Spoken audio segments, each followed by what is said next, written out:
The morning of my wedding, I found out my mother had tried to have me legally committed. Not metaphorically. Not, oh, she told people I was stressed. I mean, she actually called a mental health crisis line and reported that I was unstable, erratic, and possibly a danger to myself. At 6:12 a.m. on my wedding day, my name is Yvonne Baker. I'm 31, and if you've ever had someone try to rewrite your reality while smiling sweetly at the neighbors, you're going to understand this story in your bones.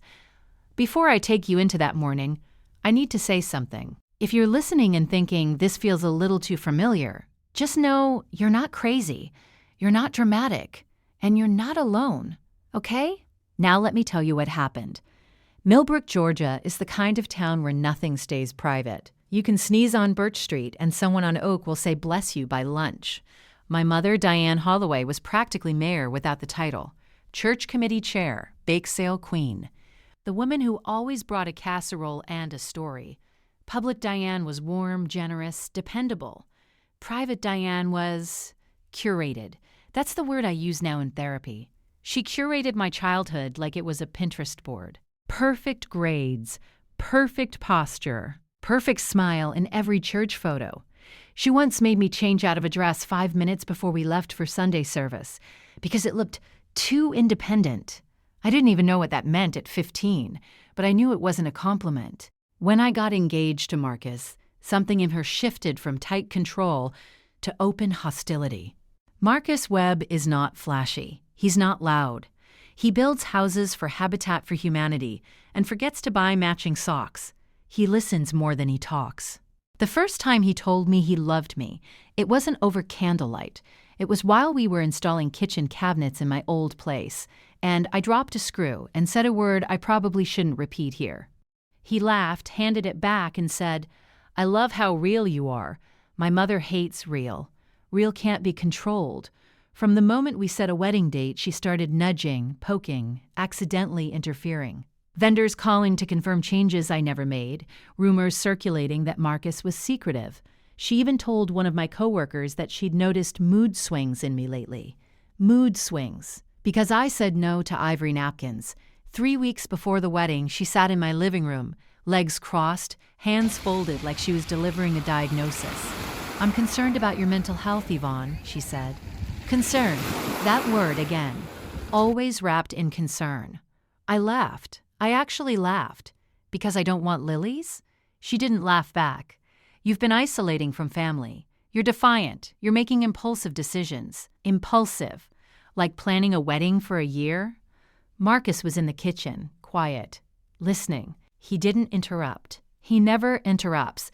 But later, after she left, he looked at me and said, very gently, "Beth, what if she tries something bigger?" I brushed it off. Like what? Cancel the cake? He didn't smile. That should have told me everything.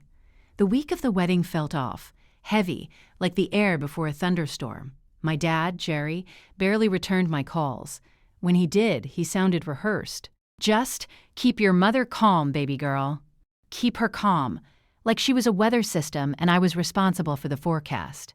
The night before the wedding, I turned my phone to silent and went to sleep at Margot's place. Margot Reeves, my best friend since college, is the human equivalent of a spine. She's the one who taught me that boundaries aren't cruelty, they're clarity. At 6:12 a.m., my phone vibrated so aggressively on the nightstand it startled me awake. Unknown number. I answered, still half asleep. "Is this Yvonne Baker?" "Yes. This is Officer Daniels with Millbrook Police Department. We received a welfare concern call this morning regarding your mental stability and safety." I sat up so fast, my vision blurred. "I'm sorry, what?" He paused, like he was choosing words carefully. "A family member reported that you may be experiencing a severe mental health episode and that today's wedding was potentially unsafe." My ears started ringing. Unsafe. I looked at Margot, who was already staring at me, eyes wide. "I'm not having a mental health episode," I said, my voice suddenly very calm. Too calm. "I'm getting married in 4 hours. Another pause. Papers shuffling. "Ma'am, we just need to confirm you're safe and not under duress." Duress? I almost laughed again. It's funny how absurd things get when someone else says them out loud. "I'm safe," I said. I'm happy. You're welcome to come by and see for yourself. He hesitated. Actually, we were advised that you might deny symptoms. There it was, the trap. If I defended myself too strongly, I'd sound unstable. If I was too emotional, unstable. If I was calm, masking. Classic. Margot leaned close and whispered, "Put it on speaker." I did. "Officer," she said brightly, "I'm Margot Reeves. I'm a licensed social worker. I'm here with Yvonne. She is oriented, calm, and very excited about her wedding.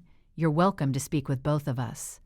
There was another long silence. Finally, he cleared his throat. "Understood. We'll mark the call as resolved. Congratulations, Miss Baker." The line went dead. For about 10 seconds, neither of us moved. Then I said very softly, "She tried to have me committed." Margot didn't sugarcoat it. "Yeah, she did. I wish I could tell you I broke down crying. I didn't.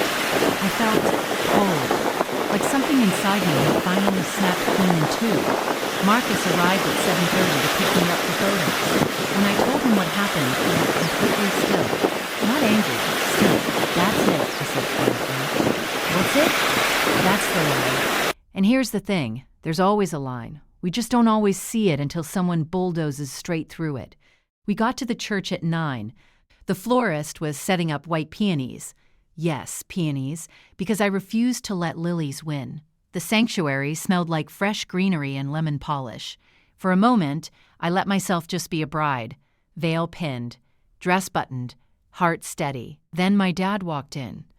Alone, he looked smaller, like someone had let the air out of him overnight. "She's very upset," he said by way of greeting. I stared at him. "She called the police on me, Dad. She's worried." "No," I said, and my voice didn't shake. "She's trying to control something she can't." He flinched, just slightly. "She says you're not yourself." "I'm more myself than I've ever been." He didn't argue. He just stood there, hands in his pockets, staring at the floor. I realized then that my father's loyalty wasn't to truth, it was to comfort, and my mother's chaos was more familiar to him than my freedom. "Are you coming in?" I asked. He hesitated. That hesitation told me everything. "I don't know if I can," he said. And for the first time in my life, I didn't beg him. "Okay," I said. "Just okay." When the ceremony started, the church was full. Not because of my mother. She'd tried to spread whispers again that morning about my state, but because people who actually knew me had shown up. Ruth Peaton was in the front row, dabbing her eyes with a napkin. Linda from the hospital squeezed my hand before I walked down the aisle. Uncle Dean stood beside me, offering his arm when my father didn't. As the doors opened and I stepped into that aisle, I felt something unexpected. Peace. Not because everything was fixed. Not because my family was united, but because the truth was visible. I wasn't unstable, I wasn't hysterical, I wasn't crumbling. I was choosing. Marcus's face when he saw me, oh, I'll never forget it. His eyes filled instantly. He mouthed, "You're here." And I realized something. That was the real threat to my mother. Not the wedding.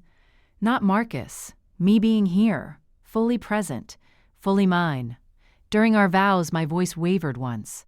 Not from nerves, but from the weight of what it took to get there. "Marcus," I said, "you never asked me to choose between you and anyone. You just asked me to choose myself." There were sniffles all over the sanctuary. When we kissed, it wasn't dramatic. It was steady, certain. Afterward, at the reception under the oak trees, I saw my dad's truck parked at the edge of the lot. Engine off. He didn't come in. I watched it for a moment. Then Marcus handed me a slice of lemon cake and said, "Mrs. Webb, you look like you're thinking too hard." I smiled. "I'm not thinking," I said.